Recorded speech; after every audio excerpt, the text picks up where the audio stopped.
सगळे दशावतारी बांधव. खरं तर कोणतंही चांगलं काम केल्यानंतर त्याची फलश्रुती, त्याचं फळ चांगलं मिळतं. आमच्या संपूर्ण दशावतारी सृष्टीतून आमचे 4 कलावंतांचा जो महाराष्ट्र शासनाने सत्कार केला, ही एक गोष्ट सुरुवात झाली, चांगली गोष्ट. पण सुरुवातीपासून सगळ्यांच्या मनात एकच विचार धगधगतो, एकत्र या, एकत्र या. मी सुद्धा कार्यक्रमाच्या निमित्ताने अनेक वेळा हे विचार मांडत असतो. तर कोणतंही कार्य साध्य करायचं झालं तर एकत्र यायला हवं. आणि ते आता सुरुवात झाली जिल्ह्याच्या माध्यमातून किंवा तालुक्याच्या माध्यमातून. ही तेवढी चांगली म्हणता येणार नाही गोष्ट,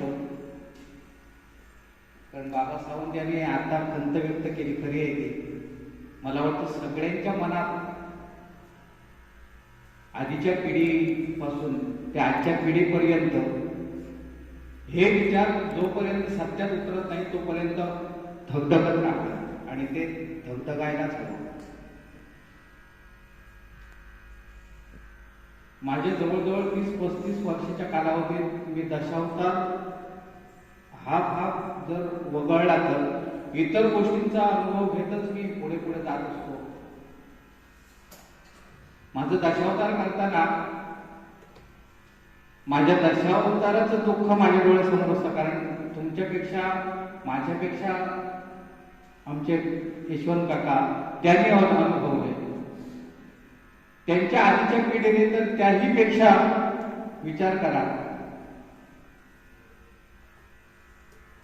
मला वाटतं बापरी नाही, मी मध्यावरची माणसं आहोत की जी गरिबी पाहिली, धगधग तर ऊन पाहिलं.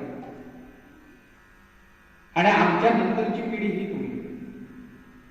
तुमच्या नशिबाने तुमची सुरुवात चांगली झाली. आमच्या नशिबाने मला वाटतं 100% दुःख यशवंत काकांनी भोगलं, 50% आम्ही. आणि तुम्ही भाग्यवंत. आता ते भाग्यवंत म्हणून चालणार नाही, तर तुम्हाला ही धुरा किती पुढे न्यायची आहे ही जबाबदारी आमच्यापेक्षा तुमच्या हाती मोठी आहे. मी या कार्यक्रमाच्या निमित्ताने जर एखादी गोष्ट तुम्हाला कळत नसेल, मला कळत नसेल, तर आपण दुसऱ्याला सांगावं, दुसऱ्याकडून ती जाणून घ्यावी, हे आधी मनोभावना, हे विचार असायला हवे. या कार्यक्रमाच्या निमित्ताने मी सर्वांना धन्यवाद देणारच. कारण ज्या तालुका कमिटीने महाराष्ट्र शासनाने जो बहुमान केला त्याच्याबद्दल आदरातिथ्य सत्कार केला, त्याबद्दल सर्व मान्यवरांचे, कमिटीचे मला वाटतं मी सिंधुदुर्ग जिल्ह्याचे आभार मानतो. तर आपणच आपल्यासाठी शाबासकी देणं, शाबासकी घेणं हे महत्वाचं आहे. पण या कार्यक्रमाच्या निमित्ताने एकच सांगतो की कोणतंही यशाचं शेवटचं टोक गाठताना त्यासाठी श्रम हे करावेच लागतात. श्रम करत असताना मी काय नेमकं करतोय, मला काय नेमकं करायचं आहे, हे ध्येय ठेवून करायचं आहे. कारण काकांच्या वेळचे दशावतार, जरा राग मानू नका, त्यानंतरची पिढी आमची आणि आत्ताची पिढी, आपण कशावर काम करतोय, कशात काम करतोय, ह्याने प्रत्येक कलाकाराने जाणून ते काम का करायचं आहे हे अनेक प्रश्न स्वतःला विचारा. लोककला ही माझ्या माहितीप्रमाणे, माझ्या अभ्यासाप्रमाणे जाता सांगायचं सगळं आहे. पण वसुंधरा हा हॉल, आणि मगाशी त्यांनी नाईक साहेबांनी जो विचार मांडला, नाईक साहेबांच्या माहितीसाठी सांगतो, जेव्हा एलएटी जवळ कार्यक्रम करण्याची संधी मिळाली तेव्हा त्यातले जे गुरु होते त्यांनी मला दशावताराचं प्रशिक्षण घेणारी खोली, रूम ते बंद स्वरूपात आहे हे मला त्याने हाताला धरून दाखवलं. केवढी दुःखाची गोष्ट. आणि तुम्ही मागाशी जो विचार मांडलात की या शाळेच्या माध्यमातून दशावतारी प्रशिक्षण शिबिर हे होणं गरजेचं नाही, असं तुम्ही जर केलं तर मला वाटतं NSD नंतर पहिलं श्रेय मिळेल ते वसुंधरेला. आणि त्यासाठी तुम्ही, मी एक कलावंत म्हणून माझ्याकडून सहकार्याची अपेक्षा असेल तर मी ते करू इच्छितो. कारण ती गोष्ट आपण एकच गोष्ट करत असताना चारही गोष्टींचा विचार करून चारही गोष्टी पकडून संस्थेने करायच्या असतात. कारण नुसतं दशावतार, आताची पिढी दशावतारात आली. मी याच्यापूर्वी सुद्धा सांगितलं, चांगली गोष्ट आहे. कारण त्यावेळी 9 कंपनी पारंपरिक होत्या, 9 कंपनी चालताना कठीण होती गोष्ट. आता नाही, आता तुम्ही ताबडतोब फोन केला तरी एक नाटक उभं राहू शकतं. म्हणजे चांगली गोष्ट आहे.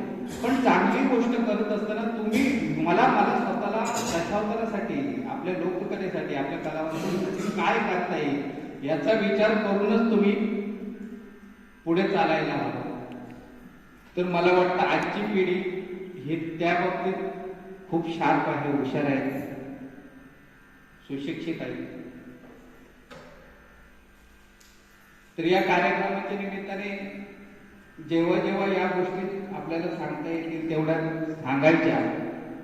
आता पुरस्कारापर्यंत जायचं कसं हा प्रत्येकाच्या त्या कामावर अवलंबून आहे. कारण लोककला, तुम्ही प्रत्येक कलावंत म्हणून सगळ्या कलाकारांना एकच गोष्ट सांगतो की या सगळ्या गोष्टीवर जो अभ्यास होतो ना, या गोष्टी सगळ्या केल्या जातात.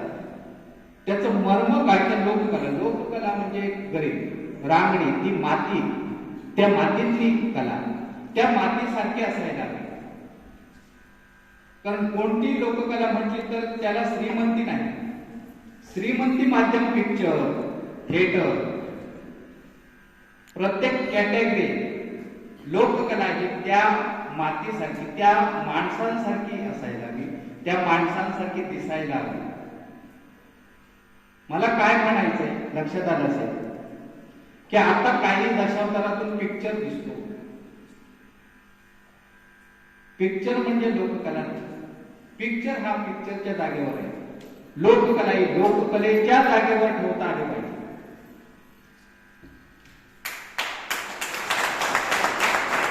याचं मी अनुभवलेलं एक उदाहरण सांगतो. जेव्हा NSD जवळ अभिमन्यूचं पात्र जेव्हा मरतं त्यावेळी एवढ्या मोठ्या NSD जवळ साधी चादर, पडदा पण नाही, आपण दशावतारात चादर वापरतो साधी, जे मेलेल्या पात्रावर मागे आणण्यासाठी.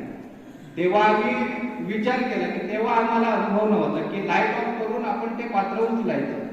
हे जेव्हा त्यांच्या लक्षात आलं तेव्हा त्यांनी तो प्रयोग थांबवला तिथे आणि म्हणाले नाही, हे सगळं थिएटरला होतं.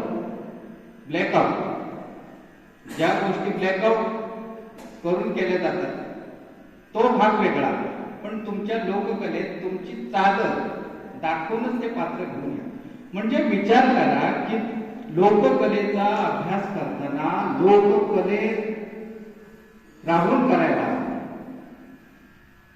तर या कार्यक्रमाच्या निमित्ताने मी एकच सांगू शकेन, कारण मी व्हिडिओ वगैरे बघतो मोबाईलला, मला काही गोष्टी वरूनही विचारल्या जातात की ओमप्रकाश हे काय चाललंय. त्यावेळी मी उत्तर देऊ शकत नाही. मी त्यांना एकच सांगतो, सर मी एकटा आहे, मी यावर काही करू शकत नाही, कारण ते चुकीचं आहे.